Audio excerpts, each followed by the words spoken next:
Hi, I'm Graham Glynn, Assistant Provost and Executive Director for Teaching, Learning Plus Technology at Stony Brook University. And this is Innovations in Education.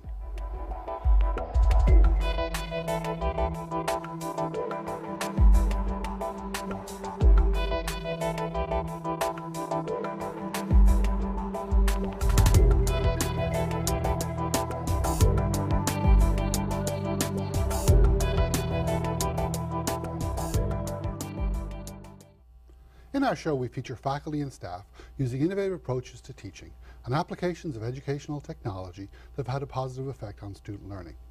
In this show, I'm joined by Rick Gatteau, who's an adjunct professor in the School of Professional Development at Stony Brook University. We'll be discussing transitioning a face-to-face course to online delivery format. Rick, welcome to the show. Thank you for having me. So tell me a little bit about the courses you teach. Sure. Well, I teach two courses in the School of Professional Development. One is called the Survey of Human Resource Administration. The other course is called New Developments in Human Resource Administration. And I've taught both in both the face-to-face and online formats for the last 5 years.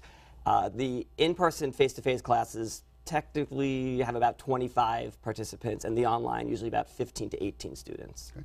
So about 5 years ago, you were just teaching these in a face-to-face format. Correct. And then the School of Professional Development asked you to teach them online. Right. Tell me a little bit about how you felt about that process. Sure. Well, in the face-to-face class, I had used Blackboard before to integrate some of the online format to try to have a different teaching style as part of the class.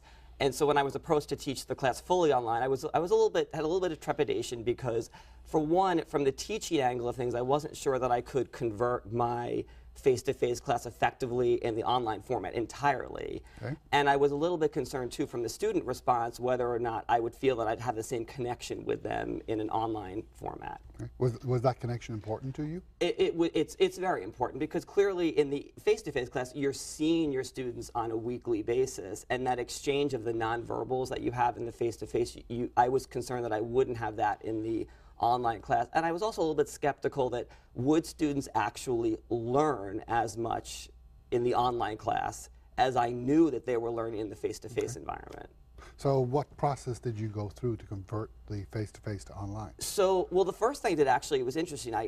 In order to meet the challenge, I said, let me take my materials from my face-to-face class, and I laid them out in front of me, and I identified what were the primary topics I wanted to cover in the online format. And one piece was to convert the class from a 15-week semester into a 9-week term. So that was one challenge of figuring out what would be the correct order of topics. But then the next challenge, really, and this was the most interesting to me, was how do I take material that would be an exchange in an in-person environment and then convert that to online learning? How do you take something that would be, say, a group project in a class or a group discussion, and how do you make that online? So a few things I did. One was to look at the discussion board on Blackboard and figure out ways that I could pose questions that would have been an exchange and a dialogue in a classroom setting into an online format where I knew students would actually still get the same depth of information and the same depth of analysis that we would have in a classroom environment. So I literally went week by week formatting the class to meet that need. And did you do this on your own, or did you have help? I did have help from colleagues in the School of Professional Development who were great, not only giving me the ins and outs of how to use Blackboard well, effectively, but also to challenge me to think of ways of ensuring that discussion board questions were not just regurgitation of information and material so that every student would be writing the same post with the same information. You wanted to get to depth. So one of the things I was challenged with, which I think I met the challenge in the class, was to make sure that I had students do outside research as part of it. So when you think of the face-to-face environment, a lot of students may be reading material prior to the class, and in class there's discussion. What I found so valuable in the online environment is that not only do you have everyone participating, which you may not have in a face-to-face because you might have people in the back of the class not giving information, they might be shy or feel that they're not prepared. In the online environment, everyone participates. And in many cases, students are required to go do outside research to back up their statements. So the quality, I think, of what they're contributing to the class reaches a much higher level than I don't think I expected until I actually got into the setting of it. Okay. So you're saying everybody participates, Do they participate voluntarily, or were you incentivizing them in some way? Well, as part of the class, on the online environment, clearly, and even in the in-person, class participation does count as part of a grade. So from a grading standpoint, that I view as the incentive to participate.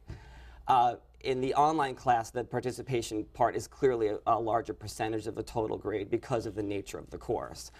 So in that sense, if students want to earn a good grade, that's clearly the way to get them to participate. But I think what I have aimed to do in the online environment is to make sure their participation is meaningful, so that, again, they're not just regurgitating information that they could have found in a textbook, that there's analysis as part of it. And also to create in the online setting, as I did in the face-to-face class, figure out ways that you could even create debate in a class. So for example, in the face-to-face class, I had situations where I may create two teams in a class and physically divide them. In one case, I have a Starbucks versus Dunkin' Donuts team is one thing I do in the class. And my challenge was, how do I convert that to online? And I actually did the same thing by just dividing the class alphabetically online. And they created teams, and we used the discussion board to actually present opportunities to create debate and to challenge each other. And the online environment, too, every student, the way I set my class up, is they are required to respond to at least one or two posts by other students, so it engages them. It's not just, it's a give and take process. And even there are occasions where I have to go online and say, you know, we need to make sure we're always speaking in a civil tone to each other, because sometimes when you read someone's language, you're not quite sure what the interpretation and intention is. The affect is gone. The affect is there. So it's important to make sure, as an instructor, to set up, I think, what I view as a lot of ground rules in the beginning of what my expectations are. That discussion board post is not what I call a stream of consciousness. It is a thoughtful and reflective process where students actually think about what they're going to write before they actually put something in writing, and that they've crafted it not as a standard text message, but as a thoughtful entry. So you said you had some ground rules that you created. You think you had a lot more ground rules for the online course than you would have for a face-to-face? Absolutely, because I think in the face-to-face part, again, it's the nonverbal piece that you can, or even the verbal interaction with students, you get a sense of how the class is running and managing itself. In the online environment, sometimes I didn't want to take it to chance, so as I've taught over the years, my entry announcement in the online about what the class is about, I've helped define it more clearly in that sense. Because again, it's interesting how, in many cases, you hope that verbal communication is something that any student will understand what you're saying. But again, in the online environment, that's one of the challenges. I wouldn't say it's a negative, it's just a challenge to ensure that everyone reading the information is interpreting it in the same way. So again, use of language in that case is very important. So you're talking about ground rules, we've talked about the online discussion. What about the content itself? Did you have to change how that was delivered?